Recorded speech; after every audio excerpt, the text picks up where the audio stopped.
football. Today we're going to be speaking about West Ham bottling it against mid-table Arsenal. We're going to talk about Manchester United and our reaction to their exit to Leicester in the FA Cup. It's going to be a big episode from Ibs today. We're going to be talking about Fred as well. He's back on the fraud watch, as you can tell by the title. So let's start off easy. Going to be the West Ham versus Arsenal game. Lingard shining once again. What are your thoughts on him, his international call-up, and his overall performances since he's gone to West Ham? Yeah, with Lingard, I think the call-up is deserved. He left Man U to go to West Ham on loan, and yeah, he's just been putting in performances week in, week out. A goal today, a great goal today, and yeah, Lingard. Some will say the call-up's not deserved. Some will say it's deserved. But he's been in the England camp before, so there's no reason why he shouldn't be putting in these performances. And yeah, as you said, Lingard for Ballon d'Or, I'm seeing in the comments. Lingardinho. Lingardinho, yeah, he's doing well. And Arsenal, for Ballon d'Or, with Arsenal, yeah, it was actually a good comeback, to be honest, from Arsenal. But it was a back and forth game, to be honest. It's an interesting one for me because West Ham, I don't know if they're overachieving this season. They have a good team, as in the starting 11 on paper is a good team, but they have a manager that's never really been able to get into the Champions League spots. They are fighting for European football this season, and I think they'll feel like it's 2 points dropped, even though they were playing against Arsenal. But Jesse Lingard, I saw a couple of people talking today about how he was terrible when he was at Manchester United, how maybe he doesn't deserve to be in the England setup. I just want to clear a couple of things up. He wasn't terrible when he played for us. Under Mourinho, he had a spell of 18 months. Yes, there were memes going around. He's a Lingardinho, Jesse Messi, or whatever it was. He was a very good player for us. It's just that things were happening in his private life. He was suffering from mental health issues and he had to support his family in ways that he wasn't having to before. But now he's in a clear space, a clear headspace, and he's playing at a level that he should be operating at. So it's no surprise that he's banging in these goals, top bins. I'm going to say a stat. I'm not 100% sure if it's right, but I think in 8 games, he has 7 goals and 3 assists for West Ham. He's performing at a level I think is very deserved and he's well worth his weight in gold. Now, I think we might be looking at this rate, Jesse Lingard plus a little bit less for Declan Rice than we were a month ago. So I hope he carries on performing because it's very likely that he'll stay at West Ham, and obviously Rice is on our radar. Yeah. As for Arsenal, obviously they went 2 goals down. Wait, it was 3 goals down, wasn't it? They were 3-0 down. 3-0 and then 3-1 before halftime. Yeah. For West Ham, they'll be disappointed that they couldn't hold on for the win, having gone 3-0 up. And obviously they're chasing the top 4 places at the moment. And yeah, that's obviously a dent. And their next games are difficult. Their next run of games are definitely very difficult for West Ham. Let me just check who they have next. You can see the comments already started on Fred. Don't worry. You gotta wait for that. You have to wait. You might see his head explode. I'm excited for this one. I haven't even asked him what he thinks yet, but it's going to be this might be Mark Goldbridge-esque. But yeah, West Ham, their next games, Wolves, Leicester, Newcastle, Chelsea, Burnley, Everton, Brighton, West Brom, Southampton. That is very tricky, and they're 2 points off 4th place. Have they got that game in hand, or is it? No, the game in hand? They've had their game in hand. Okay.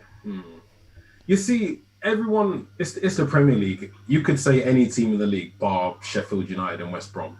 Every match is going to be a tricky match in one way or another because it is the Premier League. And even teams in mid-table, 10th, 11th, they're still thinking we're only a few points off the Europa League. I'm not 100% sure, but isn't there's a new European competition coming in, like a 3rd tier level competition? I think it's next season it kicks in, or the season after. So teams have everything to play for. I think they're introducing things like that to eliminate the dead rubber matches late on in the season from 10th to 13th or whatever. But every team in the league has something to play for this season, whether it's survival or getting that extra bit of extra money in or qualifying for Europe. So every match is going to be tricky. Yeah, And so they're 2 points off top four, but teams in fourth, fifth, even us and Leicester, we're still going to be fighting definitely. for the Champions League spot. So I really feel like they could do it because they have players like Lingard and Mikhail Antonio, side Ben Rama. That Ben Rama Lingard link up, by the way, is something It's to just be good. noticed, and I do hope it stays together for next season because it isn't easy on the eye. And yeah, well, at the moment, Spurs rejuvenated from that 3-0 loss to Zagreb, currently winning 2-0 against Aston Villa. Mm. Can't Who wait was for it? Grealish to come back. Harry Grealish needs Kane, to come back. obviously Harry Kane scored, and Vinicius. Oh jeez, Vinicius, best number 9 in the league, fake Brazilian. And yesterday, FA Cup results. We're all praying that Everton would win, but then Pep brought on Kevin De Bruyne off the bench. This is what I'm talking about. Their depth in their squad. Kevin De Bruyne just comes off the bench, and then boom, they score 2 goals. De Bruyne gets 1. It's the difference. The thing is, their squad depth, I would say, is the best in the world by quite a distance. Bayern Munich have a great team. Liverpool have a great team, but when they want to bring someone off the bench that actually is of the level of the people that are on the pitch, or even better, Manchester City are probably the only team in the world that can do that in more than 2 or 3 positions. So it was expected. I wanted Everton to win, and they did, hold on for a very long time. But at the end of the day, it's Manchester City, and unfortunately, we have no. We can't stop them from winning the treble. FA Cup was the last chance. We had to stop them from winning the treble or It's even theirs the now. quadruple. It's theirs to lose. It's not ours to stop, and that's something Aren't they that's playing annoying me more than Chelsea in the semis? yes, Chelsea. So they beat Chelsea. Tuchel, They basically win the FA Cup. yep, because it will probably be Leicester in the final. However, Brendan Rodgers is a bit of a bottle job, so I wouldn't be surprised if Southampton versus Manchester City was the final. Then you're going to be looking at another 6 or 7-0 dropping. So it's a tricky one. Yeah, it's so unfortunate because the quadruple can actually happen now.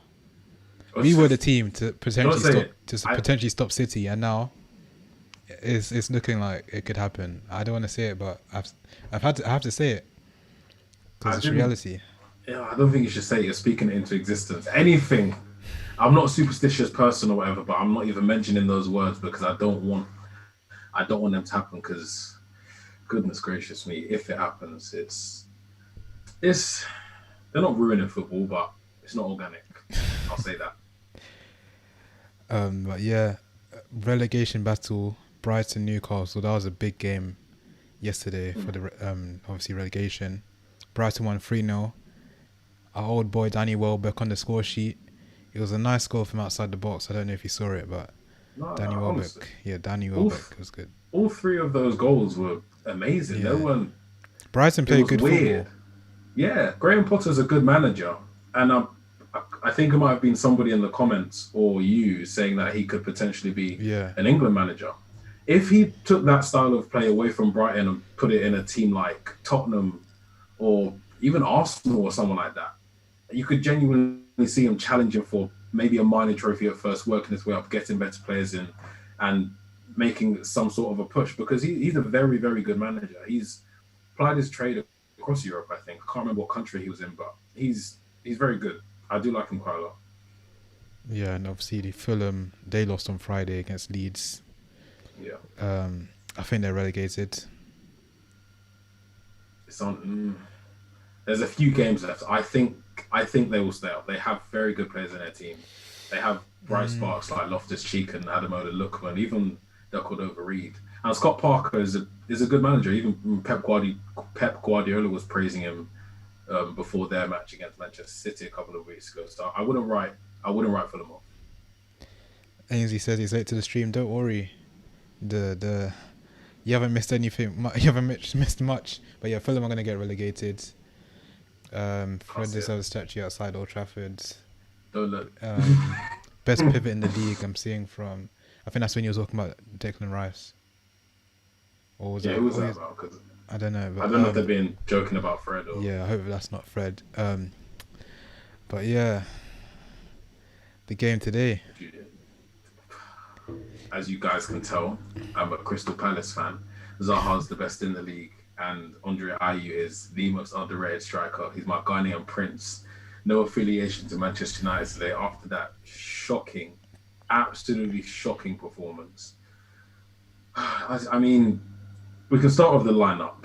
Hmm. And to be honest, I didn't have any problems with the lineup. I'll I be had many totally honest with problems with you. the lineups. I had many. Given we were just in Europe on Thursday, um, Rashford's injured, obviously. Bruno Fernandes does need a break. Lindelof and Maguire is the partnership. It's not like you can just bring in. You can't start Diallo. You can't start Brandon Williams. Tellers is the backup left back. Henderson might be our number one right now. We still had a pretty strong team. It was just the application of the players on the pitch that just wasn't there. We had a few moments like when Greenwood scored, but that was about it. In terms of the lineups, it wasn't good. Okay, Teller's left back, yeah, that's fine. Harry Maguire and Lindelof, okay. Wan-Bissaka right back, and then we have Matic and Fred in midfield, and Pogba left wing. Matic and Fred in midfield, and Pogba left wing. I saw the lineups. I saw the team sheet. Saw Van der Beek, okay. Pogba. I thought I saw Bruno, but obviously I didn't see Bruno.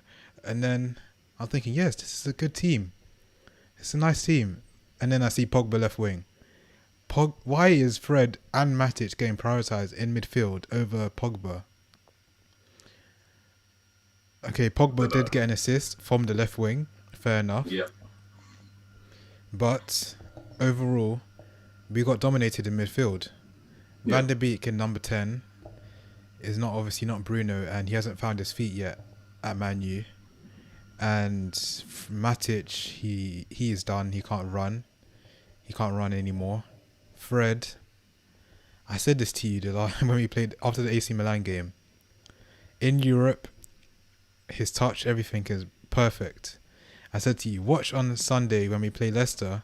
His touch will take it off the pitch to the left wing, wherever, and we saw it today. I mean, I'm gonna say obviously you're right, and I'll give you that. I don't know what happened to Fred today. I don't know what happened to Fred today. He has, been guilty of not being on the ball, not being the best technical player on the ball in terms of his first touches, awareness, and his passing. But today was a whole different level. I'm seeing the ball. I'm seeing the ball come to him now, and he just flicked. There was a couple of times he just flicked a foot, and it's like he must be thinking in his head, "I don't even want to be here right now." It's like it's genuinely like he didn't want to be on the pitch, and I'm thinking, is what Solskjaer looking at? Especially when he made the substitutions. Fred was the one that stayed on when he should have been the first one off. Fred's performance today was tired. It was maybe Matic. He wasn't used to playing next to Matic. Who's not mobile enough. Maybe he was expending too much energy. I don't know. There's no excuse. Ainsley says I've already set a bounty on Fred. Yeah, good. That bounty was set. I set that bounty 2 years ago. I've been screaming this for time. I was screaming Fred out for time. People just don't know I've been screaming Fred out for time. Pogba plays well on the left though. You'd rather have Pogba on the left rather than have him in the midfield where he can play the passes.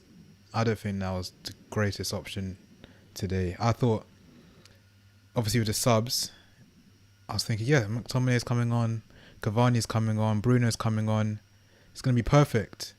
We're going to take off Fred, play Scott McTominay and Pogba in midfield. But then he took off Pogba and Matic. Matic stayed on. No, Matic came off and Fred stayed on. What Ollie's doing, he's basically validating Fred's performance by keeping him on. Fred gave away the ball in the first half. How many times in the first half before he actually gave away the ball, which led to the goal? He gave away the ball so many times prior to that. Say it was coming. And then we concede. Fortunately, we go into halftime 1-1.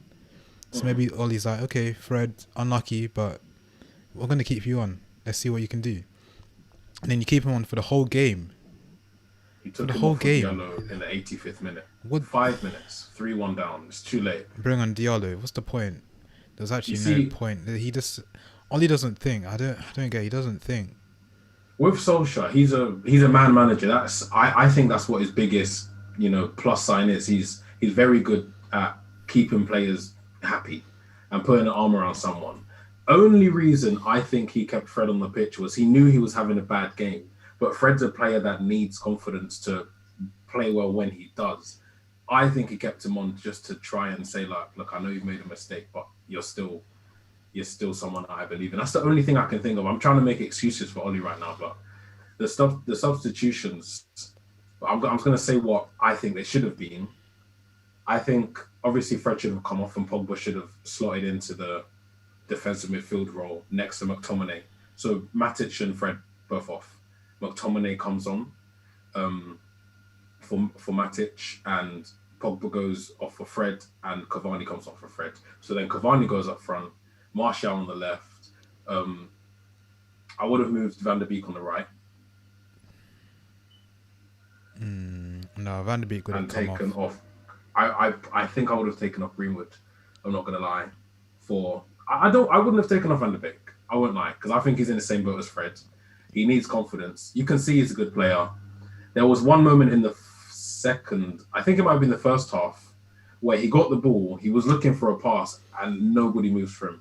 Everyone's standing behind their Leicester City opponents, and eventually he kind of just has to run down a blind alley, kind of towards his own goal. And I think, not sure who said it, it might have been on Twitter a few weeks ago, I think Van der Beek might be a bit too advanced for this team in terms of his speed on the ball, his quick passing, and his ability to actually make decisions before he gets the ball.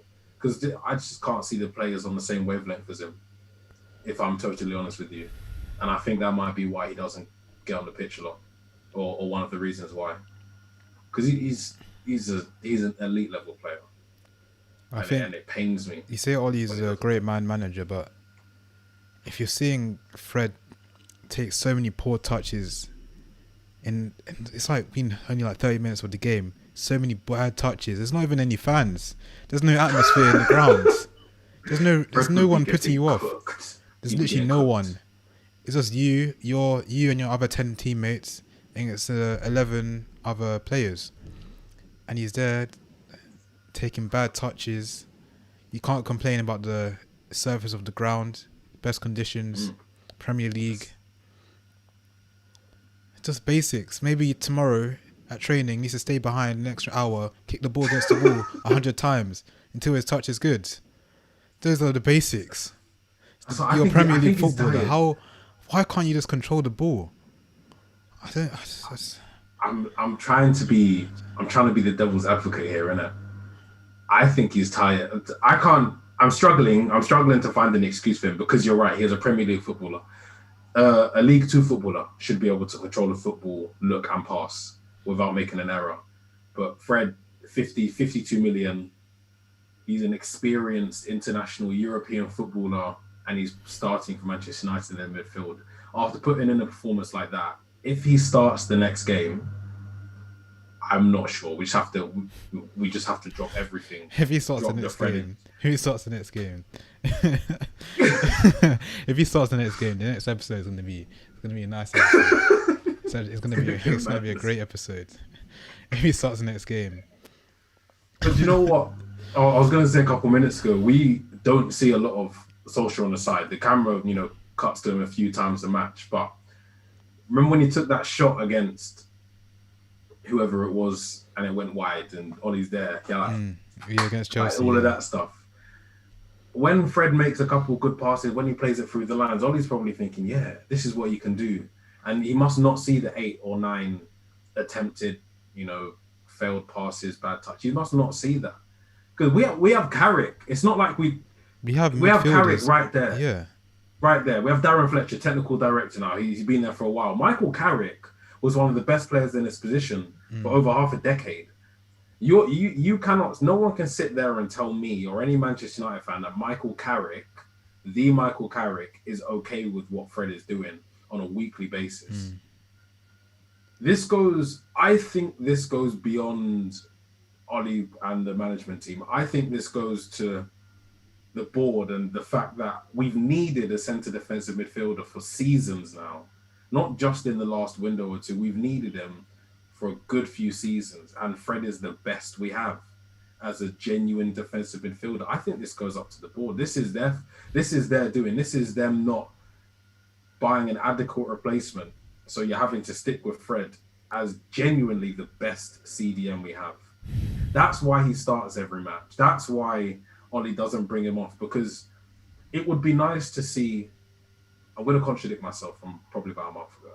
I've had a long think, and you were right. I'll give it to you, and people in the comments are right. I would like to see Pogba and Van der Beek start in the two defensive midfield positions. But Fred is the only mobile, defensive-minded midfielder we have. That's the best we have. That's why he plays every week. That's why he doesn't get dropped. This goes beyond Ollie. You know what I'm saying? It goes beyond him. I just don't want to see him on the pitch next game. I don't want to see him. He's going to start, and that's what I'm scared of. Who'll be playing next? Is it Prem? Actually, no, it's after international break. Okay. After international break, when Fred, obviously, there's no way he's starting for Brazil. He's staying at to be fair, I haven't seen the international call-up sheet for Brazil. If Fred's in there, they're smoking as well, because he doesn't. No, they must know that he's not Brazilian. They deep down know he's not Brazilian. They know the standards of players that they require. And Fred does not reach that requirement. They've got Fabinho and Casemiro in his position. He's not playing a wink of football. Yeah, whereas at Man U, we see Fred as a starter. He has started. Don't get me wrong, he has games where he plays well. We always say in Europe he plays well. Yeah. But consistently, every single game, bad touches, every single game, misplaced passes, every single game, bad decision making. The same can be said about Bruno, fair enough. Same can be said about Rashford. Same can be said about Pogba. Anyone does that. But with Fred, it's consistent. It's so consistent. Consistent bad touches. That's the main thing. So I was watching the first half, and then I gave up. I was like, I know we're gonna lose this game. I can see it. And not just Fred. Let's now just shift the blame away from Fred. It's not just Fred. The whole team just looked lethargic. The whole team was giving away the ball. It was just a poor game, and Leicester were the better team. We got done in the midfield, and I think that is where you lose the game, in the midfield. Ndidi and Yuri Tielemans are elite level players who deserve more than Leicester, I think. That is a CDM right there, Ndidi. Yeah. He showed Fred what he's meant to be doing. Maybe apart from Fabinho, I think he's the best defensive midfielder in the league. He says no, it was just Fred. He set the tone. When you think about it, though, the midfield, the playmaker is Fred. He's the one that gets the ball gets the most touches on the ball. If the one player you need on the pitch to be on it for the 90 minutes is playing dead, I'm thinking what Pogba's thinking. Why am I playing with this guy? This is so dead. I might not even get the ball from him. Should I even make that run, or should I just drop short so he has an easier pass for me? Do you know what I mean? It has a knock-on effect, and I don't know who said it in the chat, but I think they're right. It does. It is Fred. But was Fred a Mourinho signing? Yes. Okay. Darren said here, I think the first goal was, Maguire kind of stitched him. I've seen that pass be played thousands of times. As a professional footballer, there's no reason why you can't handle the pressure in that position. You're centre mid for a reason. Centre mids usually have the best awareness, the best passing, best touch. In that position, you just bounce it. First time back to the keeper, play out wide. He's taking a touch, and obviously it's a bad touch and bad pass. You don't even take a touch. You don't need to think. That should be it should be drilled into you that he set it there, you set it back straight away. Muscle memory. He should know that he shouldn't be doing that. And if I'm Fred, if I'm Fred in that situation, I'm saying to Maguire, touch me, give me the ball, Yeah, he because I know wants it. you're He not should be gonna. commanding the ball. But Yeah, as if he didn't and want it. he will know, because it's Leicester and because of who he's playing against and because of what he's experienced in that match so far. He will know that there's someone behind him, someone pressing him down. So you don't even take a touch in that situation. Look, he's lucky he even got the pass off. If I'm totally honest with you, because it was a terrible touch. Should have just let the ball roll to him and play it back first time. Then Henderson can do what he needs to do, kick it away or give it to Wan-Bissaka or Maguire or something like that. But the fact that he took a touch that wasn't good, he said he panicked. He panicked, set himself up for failure, and he kicked the ball as it was kind of like rolling off his ankle. It hadn't even hit the ground yet. That's the second mistake. That's sim- if anyone's ever played football or any sort of ball involved sport, you don't do that. You don't do that. Then obviously Iheanacho was there, intercepted it round the keeper. Maguire did nothing wrong. He's played that pass hundreds of times. I've seen that pass be played thousands of times. Sunday League goals, five-a-side. That's a simple pass. When you can't play a 1-2 with your keeper, someone else gives it to you, then they play it back to the keeper. That is amateurish, and honestly, he should have got hooked at half time. With Fred, obviously we've been ranting on about Fred, but I don't want to shift the blame all onto him. I think it's Ollie. Because that is poor team selection. Why play Matic and Fred in midfield? Two players who just... How can you play those two and then have expect Van der Beek to have service and Pogba's on the left? How do we expect to dominate in midfield with that? Okay, if it was McTominay and Fred, okay, that's fair enough. But Matic and Fred, two left-footed players, one player who just can't really do the role, another player who doesn't have the legs to really do the role. And if that was McTominay and Matic, that'd be better. McTominay's done it thousands of times. He's dropped in, received the ball from the defender, turned, or just played it first time out wide. McTominay is good at doing that. Fred was trusted by Ollie to do that role. Fair enough. Ollie trusted him to do that role, but he can't do it. He just can't do it. I think he needs a break for his own sake. As I haven't looked it up yet, and it hasn't been on Twitter, but he's going to be getting abused. He's going to be getting abused today. Yeah, I was trying to Not criticism, but he's going to be getting abuse today because that wasn't a low-key dead performance. He was the standout bad player on the pitch, and in a way I feel bad for him. He does look a bit out of his depth when he comes up against opponents that are actually going to not give him 5 seconds on the ball. He plays well in Europe because Europe's slower. Europe's a different type of football. He can't cope in the Premier League, and that's why we need a Declan Rice or an Indeed or anyone who just has any sort of common sense and a good first touch. But we have Fred, and that's what we have to deal with for now. But I kind of want to talk about Leicester.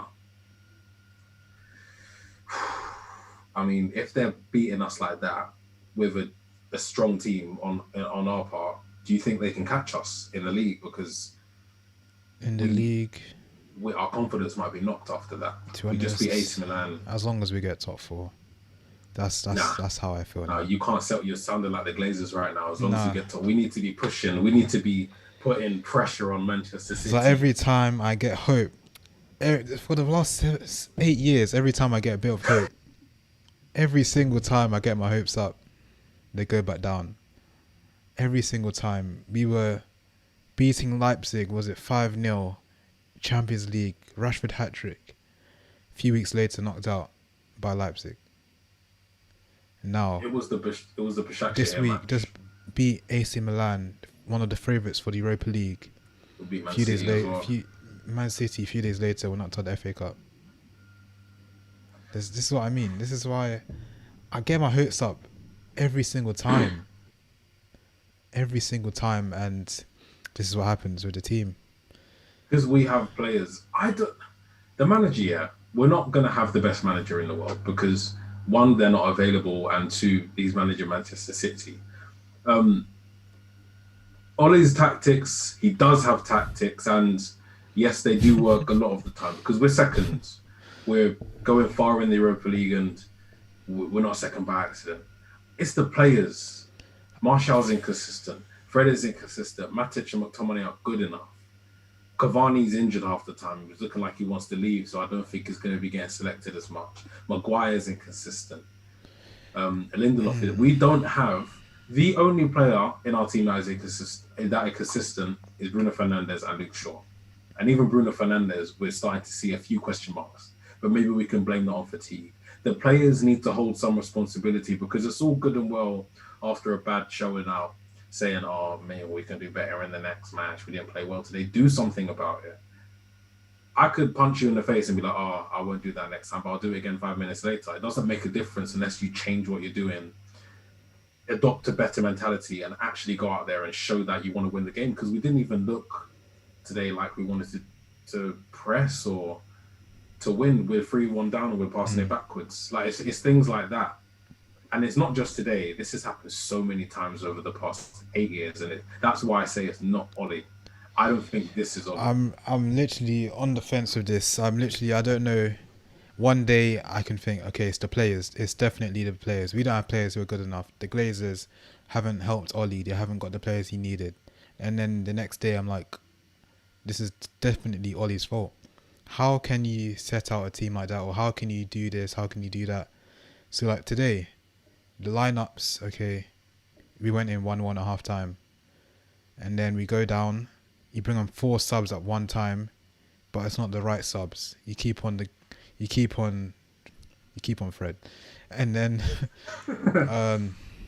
another game, okay, it could be down to the players. The players didn't turn up. The tactics were there, the players didn't play well. Fair enough. But it's too much of this, 50-50. It's too much.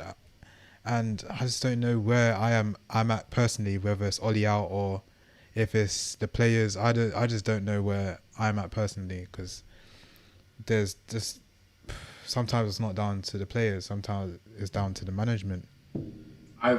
Earlier on I tweeted I'm not Ollie out, and I'll say that I want Ollie to remain in the job because he has progressed us as a team. We just need different players, not a whole overhaul. We just need 3, maybe 4 if you want to be greedy, extra players with a different type of mentality that have shown throughout their career up to this stage that they're mentality monsters. That even though the team might be playing badly, even though they might be having a bad game, that they're still going to press that extra 5 yards. They're still going to press that cross that might come in. They're not going to... Well, first of all, they have basic football skills and effort levels. That's what we need, because too many passengers in this team. Everyone... It's known that if 3 players in your team on the match, they don't have a good game, they can get carried by the rest of the team. But we can play a match and 6 or 7 players will be terrible. And that happens too much to us, and it doesn't happen to a lot of other teams. And for me, that says something about the recruitment, the behind the scenes, what's going on. That it just seems they're being too nice. Do you think if Pep was here, that would be happening? Pep would win the league with this crop of players, because he'd find a way to get the best out of them. I'm saying, like, other managers would win games like this with our team. People say our team isn't good enough. We have a stuff like this. Brilliant team. But our team is good enough to win these type of games. There's no reason why we lost today. There's no, apart from the mistakes, the team is good. Pogba, Bruno, Van der Beek, Cavani, Martial, Fred, McTominay, all these players are good to win this game. I don't know. I don't know where I'm at. I don't know where I'm at with Ollie. Well, I know I want him in. This summer, again, is very, very important. What month is it? March. I don't know why I thought it was a winter window before summer, but yeah, this summer's going to be important. If we're able to get in a player like Declan Rice, a player like Jadon Sancho, then I genuinely believe we'll be able to push on next season and actually sustain a title push. Call me crazy, but I genuinely believe that we're 2 to 3 players away from something like that.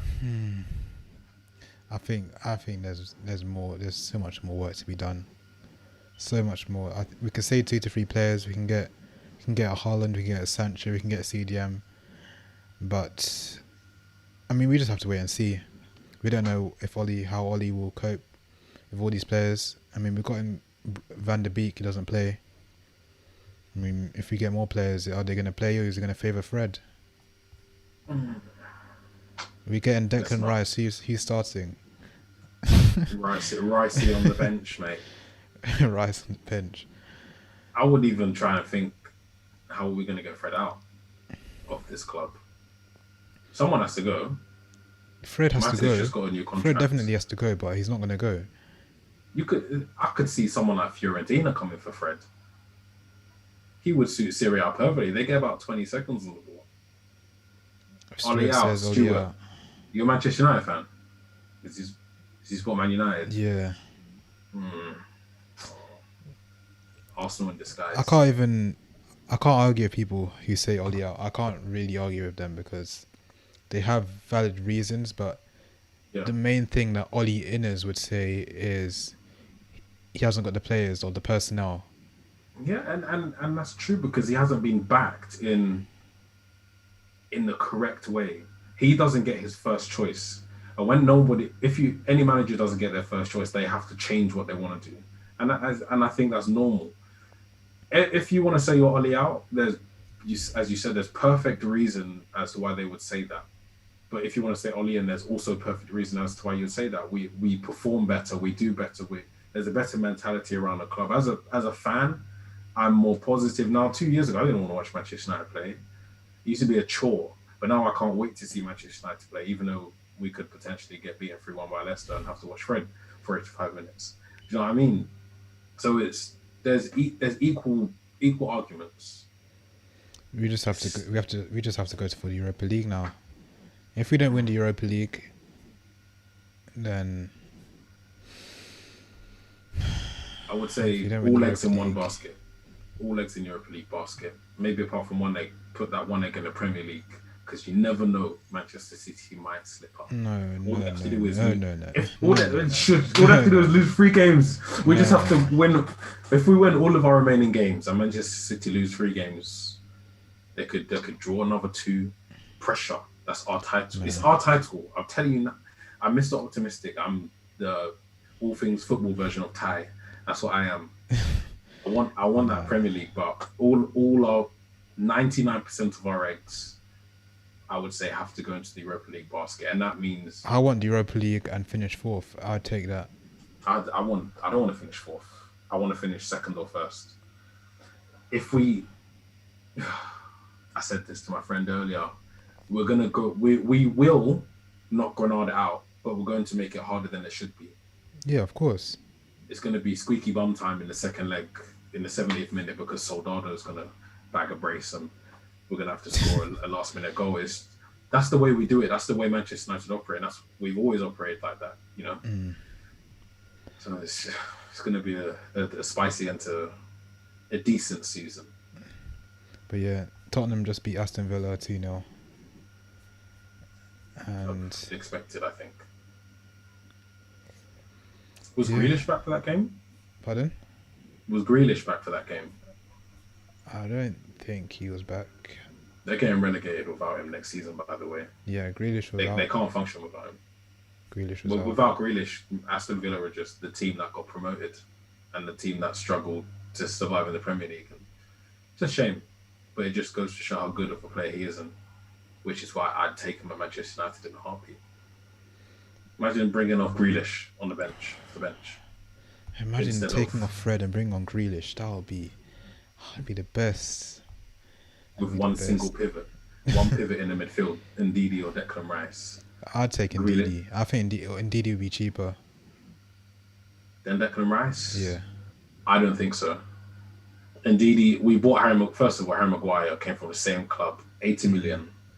Ndidi is way better than Harry Maguire in respective of their positions. I think we'd be paying 85 to 90. Leicester on the Paul Cup, they have money. Yeah, man. Ndidi's one of the best players in this position in Europe. This isn't Harry Maguire, who's just decent in the league. Ndidi's one of the best in his position in Europe. And that's a fact. Leicester know his importance to them. And now they're kind of rivaling us in terms of the league position. They don't want to strengthen us. They're going to try and, price us out of a move. And in all fairness to them, it's the right thing to do. He's not going to be cheap. Mm. West Ham, what? They're not the richest club, but they're not the poorest club. They're not challenging for titles or anything like that. We could get Declan Rice for 50 to 60, I think. I'm just reading this tweet. Someone said, reminder, Leicester were without James Maddison, Harvey Barnes, Ricardo Pereira, James Justin, and yet they outplayed us. And we had better players on the pitch. We had everybody apart from Rashford today. Everyone. I think. Everyone, and they outplayed us. It's what I mean. We have the players on the pitch. You can't blame the players necessarily. I think this goes down to Oli. Could only blame the players when they don't put in the effort. And there was no effort today. Well, not the amount that is required. But why is there no effort? Why isn't Oli? Because we don't have the right players. We don't have players with the a good players mentality. or whatever. Why is there no enthusiasm? Because it's the players. It's a knock-on effect. It's not Fred's fault that the players aren't putting in effort. But when your teammates are playing dead, you don't want to put yourself in a position. You don't want to make that run. That's what you don't want to do, because you know what, if Fred tries to play that ball, it's just going to get intercepted by Fofana, which he did a few times. Martial's not going to make that run. Cavani's not going to make that run. He's going to be static. He's going to just have his body closed off just so he can receive the ball. He's not going to try be on the turn. And that, well, personally, from my experience playing football, you can see that happening on the pitch. I can't blame Oli for today, apart from the substitutions. Well, yeah, that rounds up FA Cup. Let us know in the comments who's going to win. Man City is going to win the FA Cup. That's what I think. Southampton outside bet, dark horses. And obviously Man City are going to win the Premier League as well. Manchester United outside bet, dark horses for the Premier League. And Man City might win the Champions League. Manchester United outside bet for the Champions League, dark horses. And Man City will win the Carabao Cup. Stuart says if we don't win Europa, Oli should sack himself. Carabao Cup. Tottenham, Mourinho back against the wall. I can see maybe them getting it's a lucky game. I mean, we need to hope Tottenham win. But yeah, we can't have the quadruple happen. Oh, I said it. You said We can't have Manchester City winning every possible trophy this season. So yeah, I'm just disappointed. I'm sad. But I'm not surprised. That's the thing. In a way, you can never be with. I just have to laugh it off. I have to laugh Fred's touches. I just have to take it as entertainment. It's entertainment at the end of the day. I just had to laugh. If I don't laugh, I'll cry. So that's it. That's all I can do. Fred woke up feeling dangerous today. Leicester, Man City, Leicester for FA Cup. Leicester decent. Leicester, who they play in the semis? They're playing Southampton. Yeah, obviously they should beat Southampton. Should is the big word because they do bustle it sometimes. Leicester City are a good team, but they're just gonna get drilled by Man City. Manchester City, they will know the importance of winning the FA Cup and possibly winning the treble. They will go all out for that. You're talking Sterling, Mahrez, De Bruyne, Aguero probably, Diaz and Stones, Cancelo, Walker, Rodri. Manchester City will outclass them on the day and they will dispose of them efficiently. I think very professional performance. I can just see it right now. 3 or 4-0. Definitely. I remember a few seasons ago when they played Watford in the final, 6-0. That was the start. That was the start. That's when I was like, okay, it's all over for us. It's all over. If they're winning 6-0 in the final, that's a statement. Do you know how big that is in the final? It's so rude. How are you losing 6-0 in the final? That's like a fourth round result. That's not a final result. It's not. And those fans, like this whole stadium was full. Imagine like half of the stadium filled of Watford fans came to watch the big day, and you lose 6-0. This team. It's a shame that obviously the City side wasn't filled because obviously they didn't have 45,000 fans. But but yeah, they can win the quadruple all they want, but it doesn't mean anything if they have no fans. But yeah, I think that's a good way to round up the episode. Man United 1, Leicester 3. Man United knocked out the FA Cup. Chelsea, Leicester, Southampton and Man City are still in. Man United can still challenge for the title. With a few games left of the season. You still have Europa League. And yeah, have a good evening. And Fred, make sure you stay behind that training tomorrow. 200 passes against the wall. Left foot, right foot. Check your shoulders. Yeah, we'll see you